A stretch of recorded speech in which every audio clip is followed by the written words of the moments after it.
But sometimes then if you're not very comfortable, very quickly you get disturbed because the body is not comfortable, even lying down. So sometimes even sitting is better, but you choose, you decide. Also the danger is that you will fall asleep. And then you start to snore, especially if you lie on your back. And then everybody will start laughing. So if you're sitting next to a person who starts to snore, just touch them slightly to wake them up.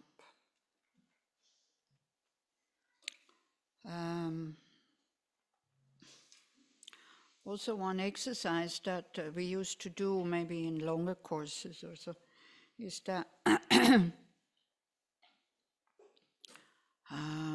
we had like people had a sheet of paper and they would write down 5 things how they want to die and 5 things how they do not want to die. So this is something maybe you can do in the break, because then looking at it, and then also the sharing is very important, because then we brought it to the smaller discussion groups and people described. And in describing, they thought, oh wow, what I want is most probably not possible.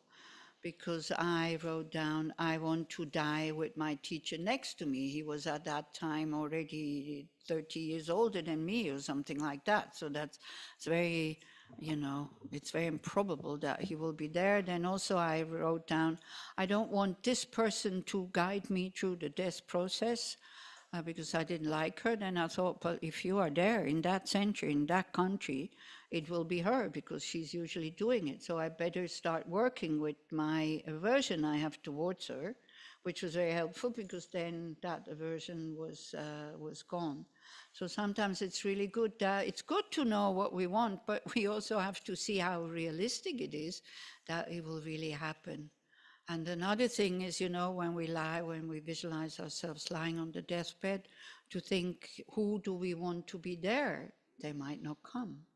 It's okay to say, who do I want to be there? But if then you come to the point where the mind goes, oh, I prefer nobody to be there, that's the best thing, because then you can go peacefully. It's the same. Just look when you have to leave, and you're going, or somebody else is leaving that you're very attached to, and you know that they're going to be absent for a year or for 6 months, and you're certain that they will come back. Still, it hurts. When they're just gone without big goodbyes and all this, it doesn't hurt. There's no pain. We just go. So again, like, it's nice if the people that you want to be there come, and in general they do come. But we've also seen situations where the hurt that has been happening in the family was too big and they did not come. So it's good to think about it. And again, again and again and again, it comes down to today, how you lead your life. Not to have too many expectations. We all have needs, right? So to be clear about our needs, what we want, and then to see how needy we are, and to see how, whenever these needs are not getting fulfilled, this is anger coming up. So then we can start maybe trying to fulfill others' needs, because we all have the same.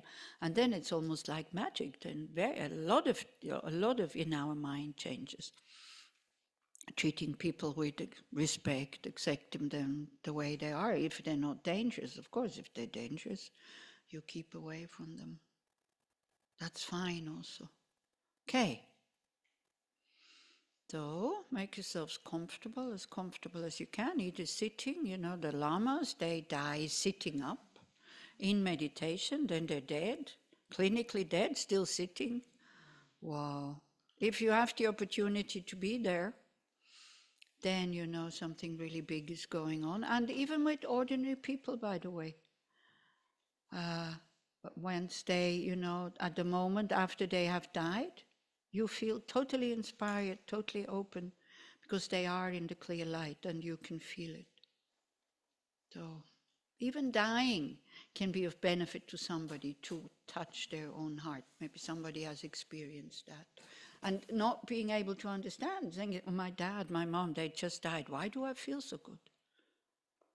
Because they are in the clear light. They are in the nature of their mind, and you can feel it.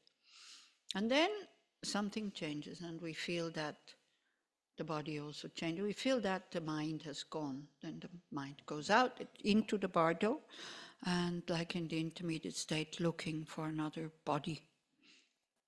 Or, if you have realized the clear light, then having the mind of a Buddha, the Dharmakaya, which then manifests in whatever form is beneficial, spontaneously, uninterruptedly, and the best, effortlessly. Because we have trained the mind to be of benefit, then it comes spontaneous. And we don't have to be a Buddha. We can train that aspiration. Whatever I do with body, speech, and mind might only be of benefit to others. And then slowly, it becomes a habit. Whatever you can do, you do. I still choose these yes, these no. So that's not very pure. But at least, quite a lot of them I can be of benefit. Okay. Also, don't be too strict with yourself. We're not Buddhas. We're not Bodhisattvas. I'm not. We're just training to be that. Then it will come spontaneously. Okay. So maybe it's good to die or to start the meditation with that thought. Where I will be reborn, may I have the ability to again be of benefit to others, in whatever way.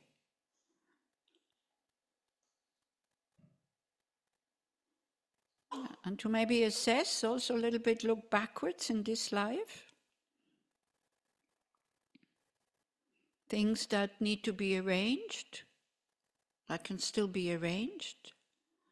Things that are done, be happy about them. And to really think, how would it be if I could go with the mind that says, oh, well, it's fine, with all these attitudes that Boaz was kind of going through. And maybe you look at your own, it doesn't have to be all of them. I was going through the 11 helpful mind states or thoughts at the time of death. We don't have to have all of them. It's enough to see something that is accessible to us and to apply that right now. Open heart, gratitude, courage, curiosity, tolerance for uncomfortableness. The tolerance very often comes when we know this will be finished soon. Then we're able to bear it. But because we make, especially unpleasant things, we make them eternal and permanent, and then we don't let go, and then we despair.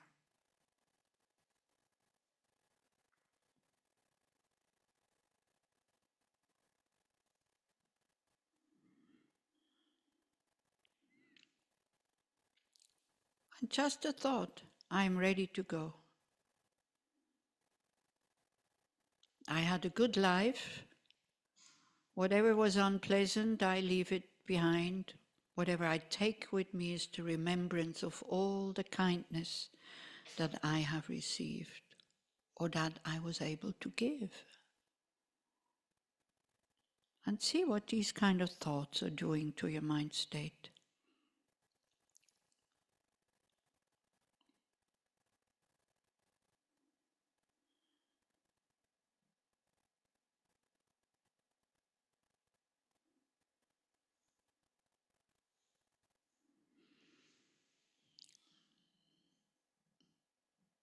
Non-attachment to this life. This life is finished. We're just training, okay?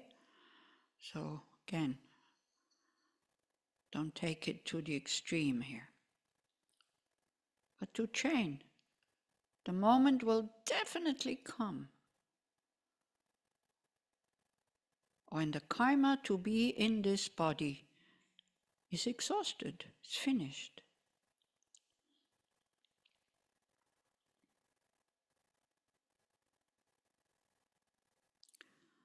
So when this process starts and the elements start to lose their power of supporting or being moistening and kind of digesting, or, air element is the body can move. So the first element that loses its power or that collapses is the earth element that collapses into the water element. The aggregate of form loses its function. So we can have a feeling that the earth is not supporting us anymore, or a feeling that we lose control over moving the limbs of the body.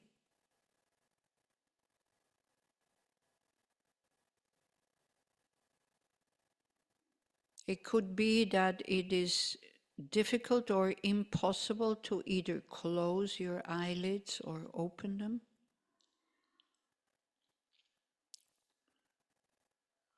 And even if the eyes are open, the eyesight becomes very blurry, not very clear.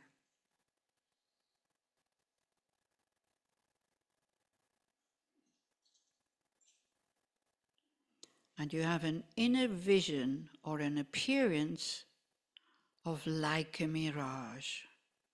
It can be like hot, flimmering air, or really this we see water where there is no water, a fata morgana.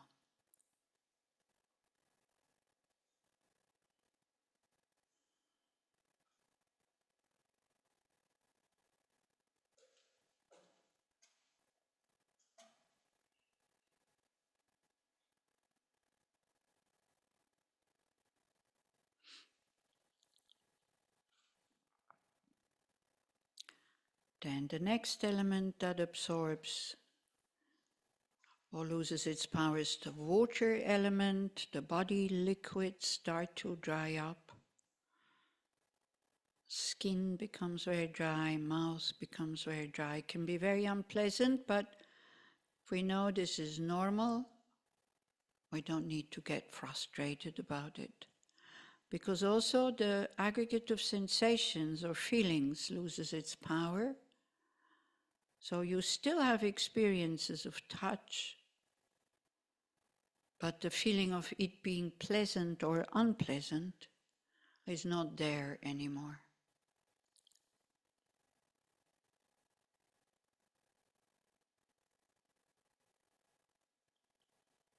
At the same time, the hearing becomes very distant. You feel like your head is kind of wrapped into cotton.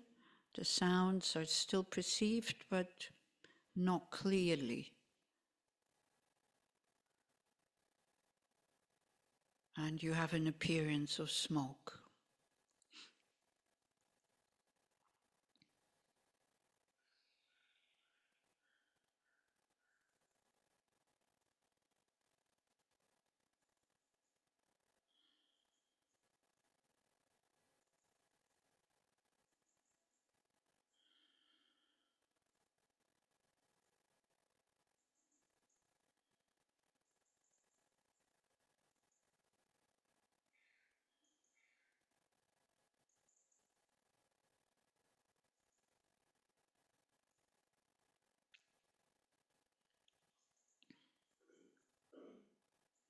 The next element is the fire element that collapses into the air element.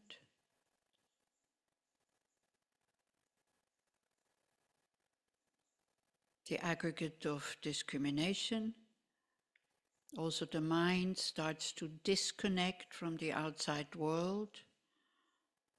Maybe you still know who you are. There are people standing around you, but you don't really know who they are, why they're there. Could be that you can't even remember their names. So that has to be okay to be able to let go.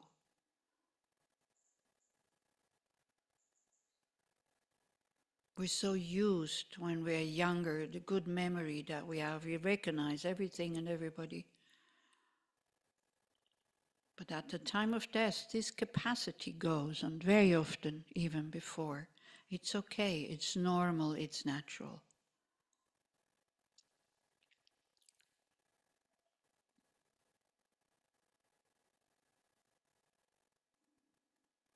So the body heat retracts towards the heart. It could be that your limbs are getting cold, but it can also be that you have a feeling of a lot of heat in the body because the fire element kind of flares up a bit.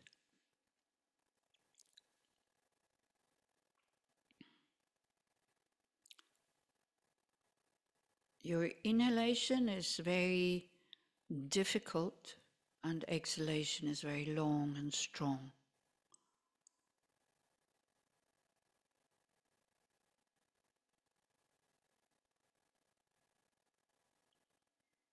You lose the ability to smell, and you have an inner appearance of sparks or fireflies.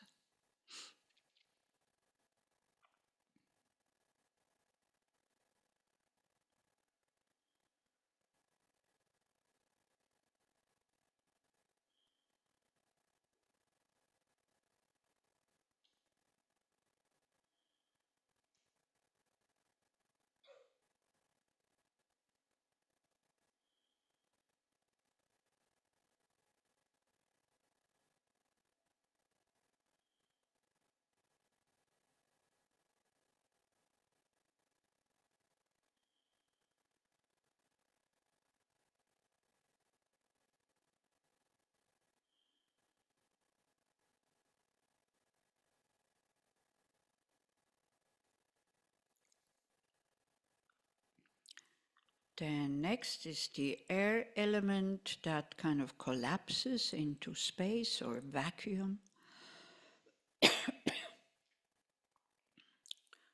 Means in breath, out breath, stop. You cannot perform any physical actions anymore.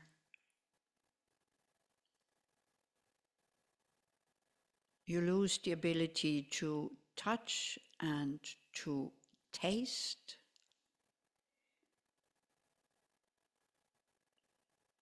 The tongue kind of shortens, becomes blue or black at its root. That goes quite quickly. You would be declared clinically dead.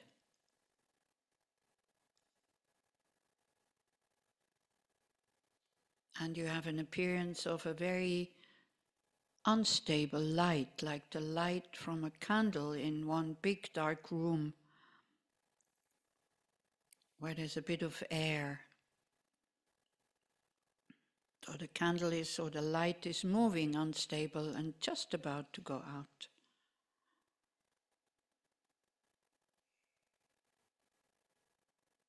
But your mind is still in the body. And you wouldn't be able to experience the way you experience now, like very clearly hearing my words, being able to think about them, being able to visualize. All this will happen spontaneously. So when we train like this, we train the mind to recognize it spontaneously without any concepts. Because from now on, the mind becomes more peaceful, more blissful, more calm and more open, because these conceptions that we have that come from either attachment, aversion, and wrong views or ignorance lose their power. Mind becomes more and more subtle. It's not connected to the senses anymore. So then now it's the subtle body, like the meridians or the channels, and the winds that travel in these channels, and the drops that start to dissolve or lose their power to support the mind to be able to function like perceiving, thinking, and so on. So first, all the energy winds in the upper part of the body, like from these energy channels, withdraw and enter the central channel at the crown.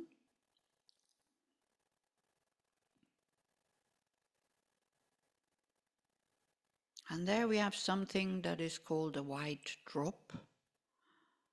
And push that white drop down the central channel towards the heart chakra.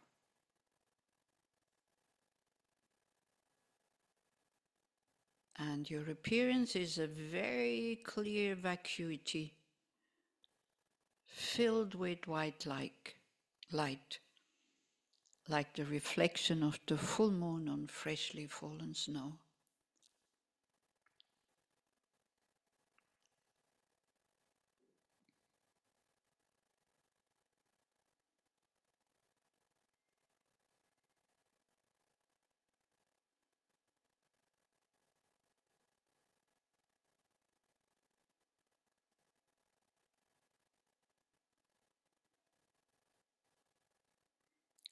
Then the energy winds in the channels of the lower part of the body gather and enter the central channel at the bottom, which is where the spine starts. It's not in the spine, the energy channel is just in front of the spine. And push that, what is called the red drop, upwards towards the heart chakra. And the appearance is a very clear vacuity filled with copper red light, like the very clear sky at sunset sometimes, but no horizon, no clouds.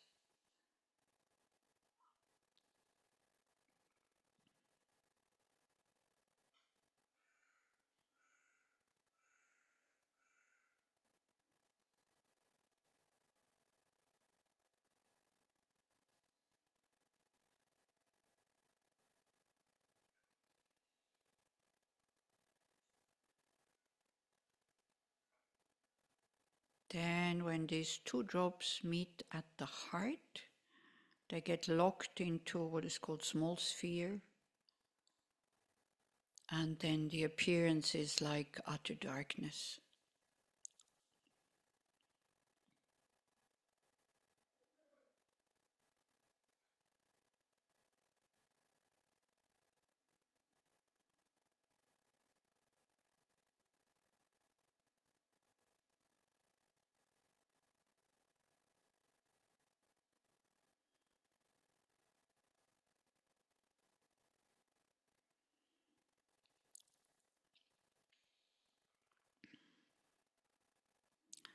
And then these two drops dissolve or melt into what is called the indestructible drop at the heart chakra. And then the clear light appears, just luminous space, no beginning, no end, no obstructions. The conventional reality of our mind, totally pure, totally spacious, luminous.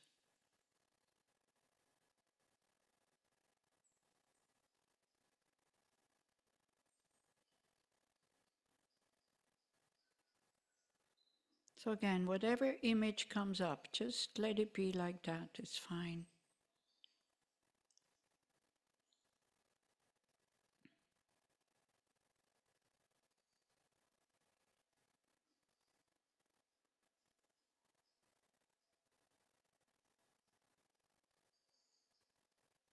And this is called the clear light of death.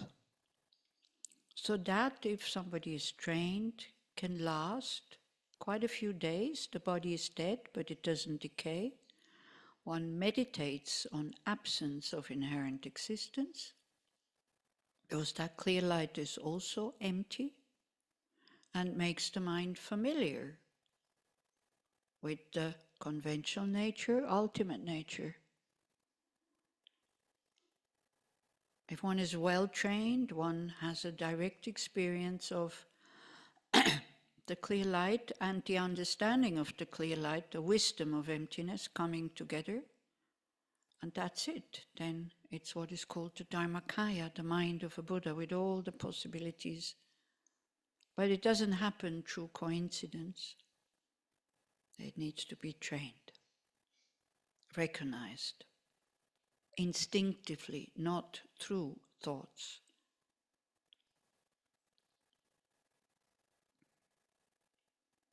And then when that clear light of death ceases, it is then that this very subtle mind, what is called riding on a subtle wind which will become the body, together with all the karmic imprints, is leaving this body and then going into what is called the intermediate state.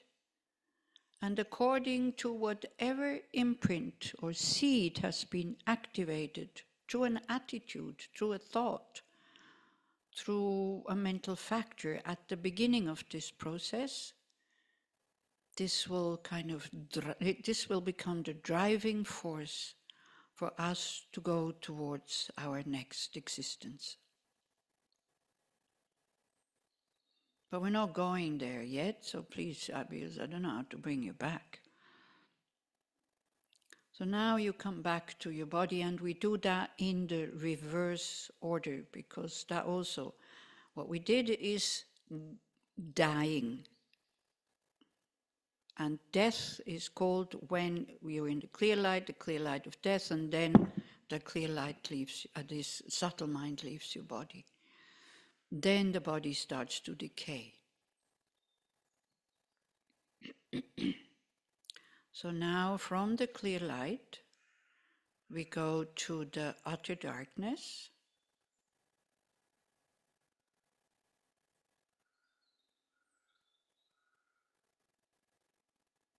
From the utter darkness, we go to the copper red light.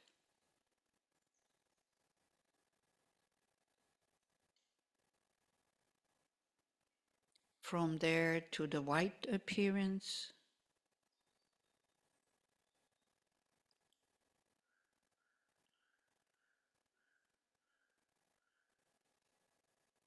Then to the flickering candle.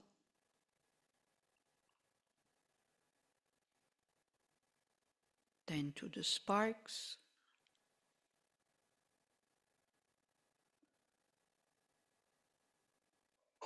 To the smoke.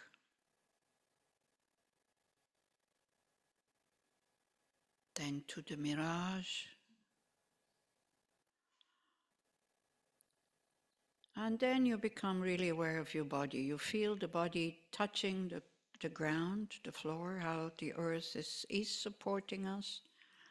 Maybe you start to wriggle your toes or your fingers a bit. You take a few deep breaths, being really happy that we haven't died yet. Because if we would have died, don't forget, yes, you leave a suffering body behind, that's true. But as long as your mind still works, we can still do a lot of benefit. If we die, we have to start all over again. If we have the fortune to be reborn as a human, it still is very difficult to be a baby, being very sensitive, totally depending on grown-ups, having to learn all the things we had to learn as children, and then going through being a teenager, having to find yourself a kind of an existence to be able to support a family if you want to have a family, or to be able to live alone, whatever. So be happy that you're still in this body, even though we call ourselves old. The mind still works. We can still do a lot of benefit. And who knows, maybe we don't need next life the Dharma. We will not be able to make progress on this path. So we dedicate, put thoughts in our minds, attitude, habits, tendencies. Wherever I will be reborn, may I have the capacity to be of benefit to others. May I meet the Dharma again. May I meet guides, teachers, mentors. May I have faith from my own side in my own Buddha potential. So I can become a being that I really want to be, being able to live my values that we all have totally spontaneously, effortlessly, continuously, in a very natural way. To be a normal, good person in a very natural way, without any agenda, having the skills, having the wisdom, having the compassion.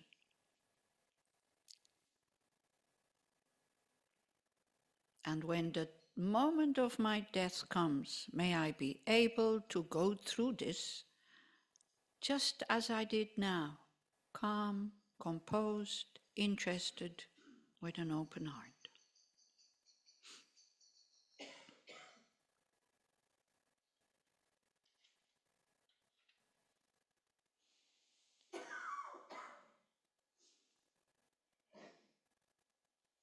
So then before you get up, make sure you're back in your body. It could be that you feel a bit spaced out.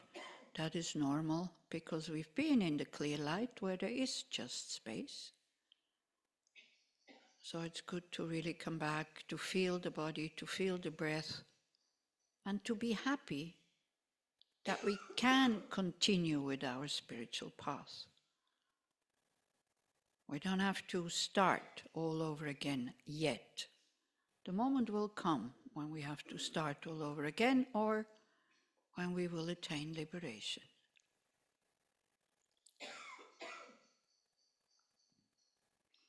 So even in this life also, and especially in next life, whatever I do with my body, speech and mind, may it only be of benefit to others, to all those who see me, hear me, touch me, talk to me, talk about me, think about me.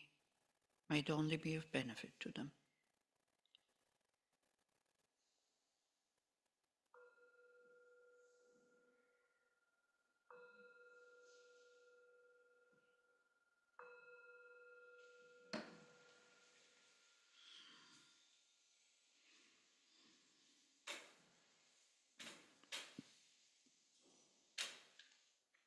Okay.